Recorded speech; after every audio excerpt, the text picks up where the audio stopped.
Micro finance ಅಂತ ಈಗ ಮೊನ್ನೆ ಡಿಸ್ಕಷನ್ ಆಯ್ತಲ್ಲ ಸರ್, ಅದೆಲ್ಲ ದೊಡ್ಡ ಚರ್ಚೆ ಆಯಿತು. ಏನಕ್ಕಾಗುತ್ತೆ ಅಂದರೆ micro finance is all about ಒಂದು ಆಧಾರ್ ಕಾರ್ಡು, ನಿಮ್ಗೆ ಒಂದು ವೋಟರ್ ಐ ಡಿ ಕೊಟ್ಟರೆ ನಿಮಗೆ ಒಂದು 5 ಜನದ ಕಾಂಟ್ಯಾಕ್ಟ್ ಕೊಟ್ಬಿಟ್ರೆ ನಿಮ್ಗೆ 5,000 ರೂಪಾಯಿ ದುಡ್ಡು ಹಾಕ್ಬಿಡ್ತಾರೆ. 5,000 ರೂಪಾಯಿ ಅವ್ರಿಗೆ ಏನೂ ಮಾಡೋಕ್ಕಾಗಲ್ಲ, ಅವ್ರು ಯೂಸ್ ಮಾಡೋದೇ ಬೆಟ್ಟಿಂಗಿಗೆ. ನಮ್ಮೂರ ಕಡೆಲ್ಲ ಹಂಗೆ ಆಗುತ್ತೆ ಸರ್, ಬೆಟ್ಟಿಂಗಿಗೆ ಯೂಸ್ ಮಾಡ್ತಾರೆ. ಇವ್ರು ಬೆಟ್ಟಿಂಗ್ ಅಂತಂದರೆ, ನಾನು ಕನಕಪುರ ಮರಳವಾಡಿ ನಮ್ಮ ತೋಟ ಅಲ್ಲೇ ಇದೆ, ನಮ್ಮ KP ಶ್ರೀಕಾಂತ್ ಅವ್ರಿಗೂ ಗೊತ್ತು.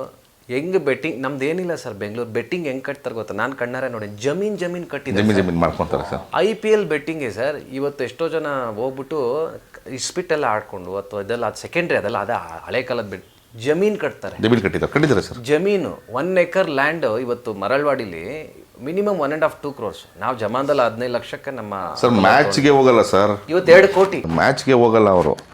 ಮ್ಯಾಚ್ ಆಡೋದು ಗೆಲ್ಲೋದು ಟಾಸಲ್ಲೇ ಆಗ್ಬಿಟ್ಟಿರುತ್ತೆ ಸರ್. ಅವ್ರು ಟಾಸ್ ಆಗ್ತಾರಲ್ಲ, ಯಾವ ಟಾಸ್ಗಳು ಅಲ್ಲೇ ಡಿಸೈಡ್ ಆಗಿರುತ್ತೆ, ಅಲ್ಲೇ ಹೋಗಿರುತ್ತೆ ದುಡ್ಡು, ಅಲ್ಲೇ ಬಂದಿರುತ್ತೆ ದುಡ್ಡು. ಸೊ ಈ ಲೆವೆಲ್ ಅಡಿಕ್ಷನ್ ಇದೆ ಸರ್. ವಿಲೇಜ್ ಫ್ಯಾಮಿಲಿ ನೋಡಬೇಕು ಆ ಒಂದು ಸೀನ್ಗೋಸ್ಕರ ಅವರು ಯೂತ್ ಯಾವ ಥರ ಹೋಗ್ತಾ ಇದ್ದಾರೆ ಅಂದರೆ ಅವ್ರ ಮೈಂಡ್ ಸೆಟ್ ಹೆಂಗೆ ಚೇಂಜ್ ಆಗ್ತಾ ಇದೆ. ಬಿಕಾಸ್ ಆಫ್ ಫ್ರೀ ಬೀಸ್ ಸಿಗ್ತಾ ಇದೆ ಒಂದು ಕಡೆ ಅಂದಾಗ ಹೆಂಗೆ ಚೇಂಜ್ ಆಗ್ತಾ ಇದ್ದಾರೆ.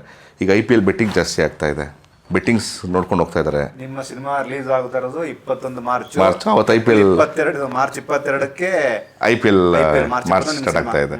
ಸೊ ನಾನು ಅಂಡರ್ ಕರೆಂಟ್ ಪ್ಲೇ ಮಾಡಿದ್ದೀನಿ ಸರ್, ನಾನು ಹೇಳಕ್ಕೆ ಹೋಗಿಲ್ಲ ಡೈರೆಕ್ಟಾಗಿ, ಯಾಕಂದ್ರೆ ನನ್ನ ಮೂಲ ವಿದೇಶ ಸಬ್ಜೆಕ್ಟ್ ಡಿಸ್ಟರ್ಬ್ ಆಗಬಾರ್ದು ಅಂತ.